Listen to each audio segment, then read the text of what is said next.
हमारे पास एक एक्टिवा आई है जो कि चालू नहीं हो रही थी और वो बैटरी में करंट भी नहीं बता रहा था। और बैटरी हमने चेक किया तो 2026 की है और ये बैटरी लो क्यों हो गई है हम आपको बताते हैं।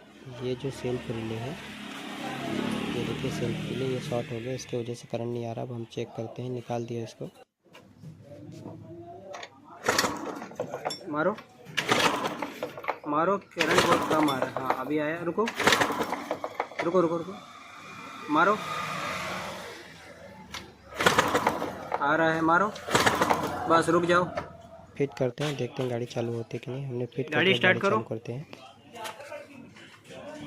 चाबी चालू है, मारो मारो मारो मारो,